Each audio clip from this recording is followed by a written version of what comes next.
You are listening to The Growth Signal. My name is Alyssa Nolte, And I'm Nathalie Dorémieux. and we're going to get right into it. Tell us, what is your hot take? So my hot take is to be consistently in action. Like it's making decision faster. And that's the quickest path to figuring out what works and what doesn't. There is nothing worse than sitting on something on a decision. And the problem is going to be the same tomorrow. I think that this is something that everybody needs to hear, especially in the way that our world is changing so quickly. Like the things that you used to be able to really think through and take your time on and build up a strategy, and it had multi layers and there was layers and layers of approval and thought process and all of that. Like those days are gone. And what, for better or for worse, they are gone. So how do we, one, start to build up the reflex for action, and two, are there any things that we need to consider as we do this so we don't end up in just a cycle of failure because we're not thinking it through? We're just like shooting from the hip. Yeah. So I think that, I mean, you're totally right. With things changing, AI coming up, we know we have, to move fast because things change so fast. So the days where it takes you 6 months to create a program or anything, those are gone. In 6 months, the things have changed, right? So the idea is really to be structured when we do this. And for people that are very woo-woo and are not like super organized, they basically need to get help. Otherwise, they are always into not taking action, but into the thinking mode. So Yep. you have to get into more of an interactive way of doing things. And so having a plan, turning the plan into tasks and basically run things like experiments. These are the facts. This is what I want to measure. This is what I'm expecting. And I'm going to do this and then just move from there. I think it just needs a bit more structure in terms of what you're doing and just breaking it down into, sprints, like 2 week sprints. I think to your point of like, if you are a person who is a big idea, big thinker type of a person, getting help is the number one tip that I agree with, because I am one of those people, right? I love like the thrill of solving a problem and saying, okay, there's a problem, here's the solution, let me try a bunch of things. And I do really well at the experimenting phase where I'm just trying and I'm just trying and I'm just trying. The problem that I always have is that next step where it's like, okay, now the problem has been solved. Now we're just like running the actions, running the tasks, right? We're just going forward with the thing we've already fixed. I am so bored at that point because I'm like, no, no, no, we've solved the problem. I can go move on to the next thing that, Yeah. excites me. So I've worked with incredible people before, though, who have been able to say, okay, cool, you've solved this problem. Now we're going to take it and we'll take care of it. You go do something different now, because that they get their joy in the process where I get just absolute suffering in Yeah, that experience. exactly. And I think you touched on something that's really important here is we are all wired differently. So making sure that you keep operating in your unique brilliance and Yeah. not try to do things that you are not wired to do. You would do a terrible job at it. It would suck your energy. You'd procrastinate. So stay in your zone of brilliance and then get some help, on the other pieces of business that need to be done, but they should not be done by you. Yeah, and it's hard too because especially when if you're starting something for the first Yeah. time, if you're not an established business, if you're going out and building your own thing for the first time, Yeah. that can be really difficult to say, okay, I know I'm not the best at this, so am I ready to take the risk of bringing someone else into it? Exactly. And that's why these niches have seasons. At the start, you either have money or you have time, Yeah. right? So if you have money, you hire it out, you get a team, or you have time and you figure it out and you do what you can, knowing that it's a season in the business. It's not going to be forever. But you know why you're doing it? You're doing it because it needs to get done. If you don't do it, you can't hire, doesn't get done, business doesn't move. Right. So it gives you fully that motivation for that short period of time to do it yourself, even if it's not done the best way. But like there are ways, to be your best, doing it the time of the day where you have the most energy, right? Do things right before that put you in that bubble of like, oh, I can accomplish anything. And so that's basically the idea, right? It's got to get done by someone. Yeah. When you're thinking about how we do this take action thing. And one of the things I've been talking about on the show lately is this concept of like building in public, where you're going out and you're trying things out and experimenting live and in public rather than, the way we used to do it was in a conference room with a whiteboard and we're all kind of thinking. Now people are almost whiteboarding live with their potential customers. How do we build this growth and start to turn it into something that's actionable and shed the fear of doing something either one, publicly embarrassing and embarrassing ourselves, or two, tipping off somebody else who might be a competitor to us? Yeah. So, couple of things on that. One, the fear of what people would say. I would say if you have that fear, you'll probably never succeed because we all have the fear, but we do it anyway. So your why you're doing it needs to be bigger than the fear of making a fool of yourself. Mm. Just also know that everybody is looking at their own belly button. We say in French means we look at our own stuff. Yeah. And so people don't really care. They don't care as much. They don't see as much as what we think they are. So that's number one.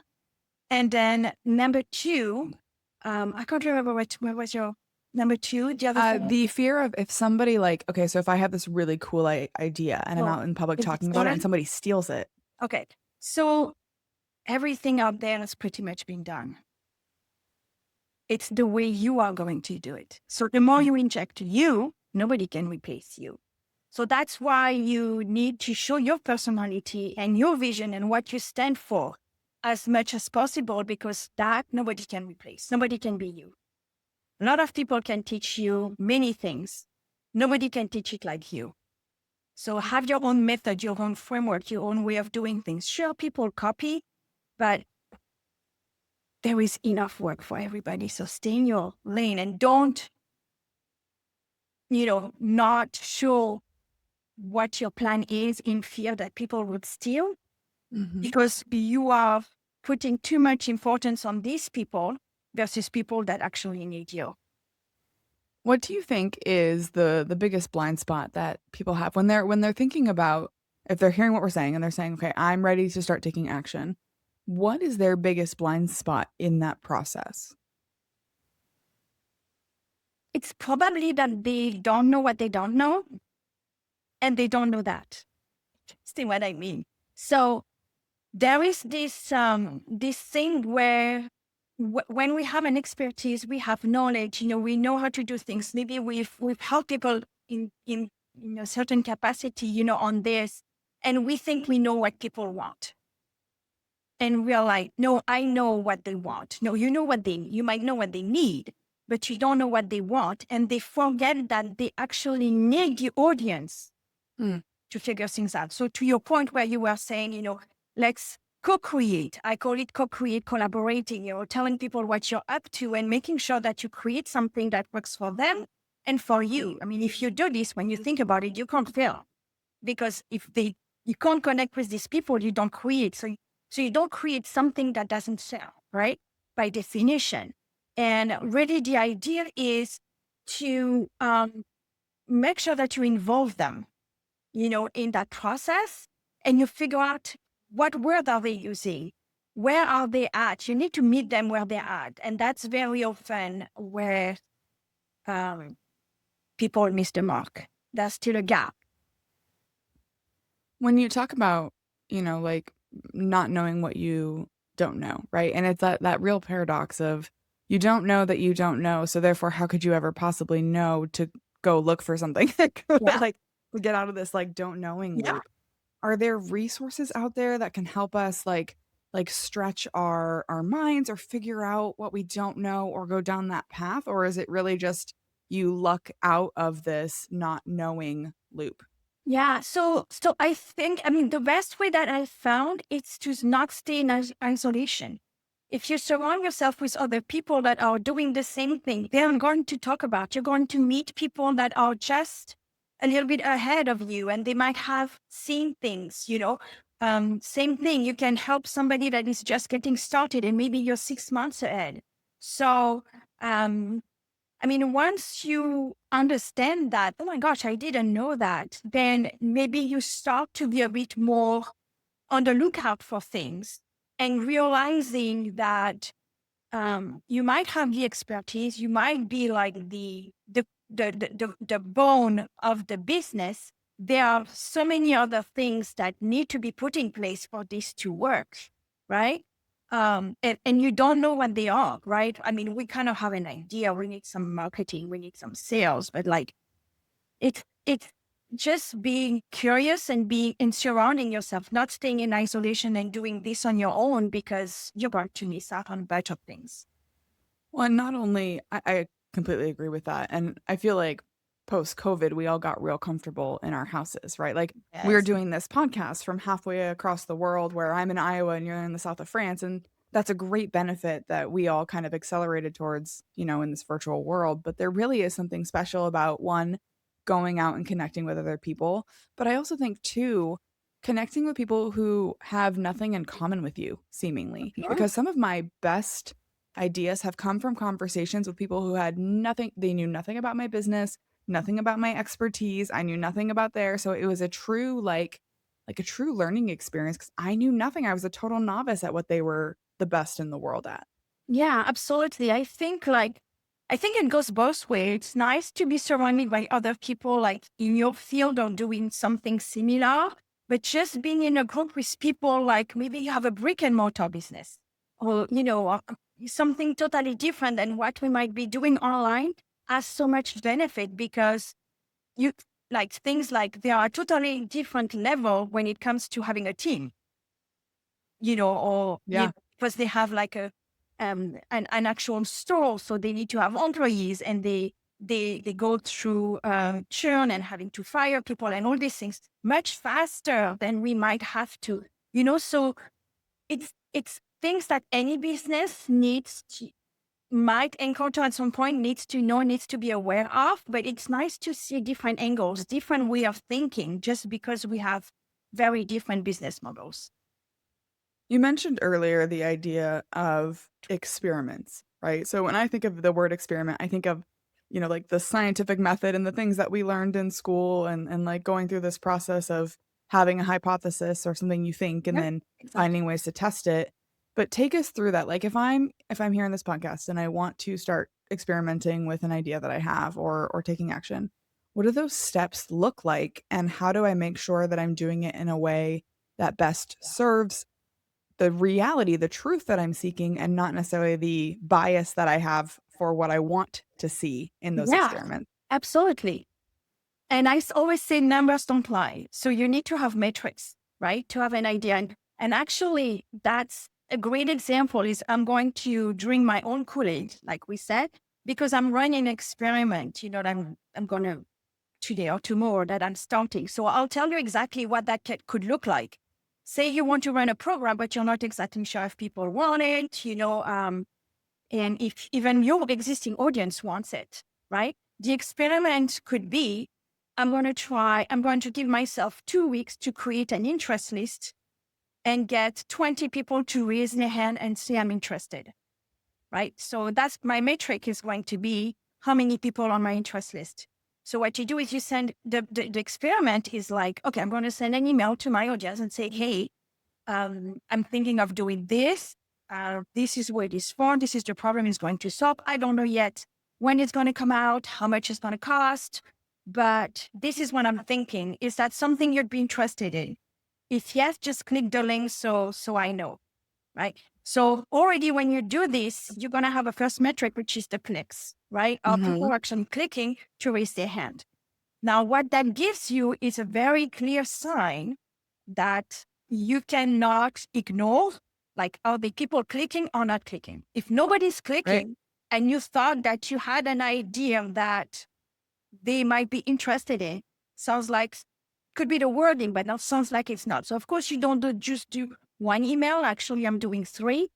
The second one could be something like why you're doing it. You know how people love more why you do things than the actual thing. So I would Yeah. tell them honestly why I'm creating this thing. And it's all about experimenting and just getting people into action, and not waiting for AI, how it's gonna go. So that's basically the idea. That's a quick, tangible example. What is a goal? I'm trying to build an interest list of 50 people. And I think I could get that from my list. What do I need to do? I'm going to send a series of email. I'm going to track opens and things like that. And at the end of the experiments, at the end of the 2 weeks, you're like, okay, what was my open rate? How many people did sign up? And that gives you information.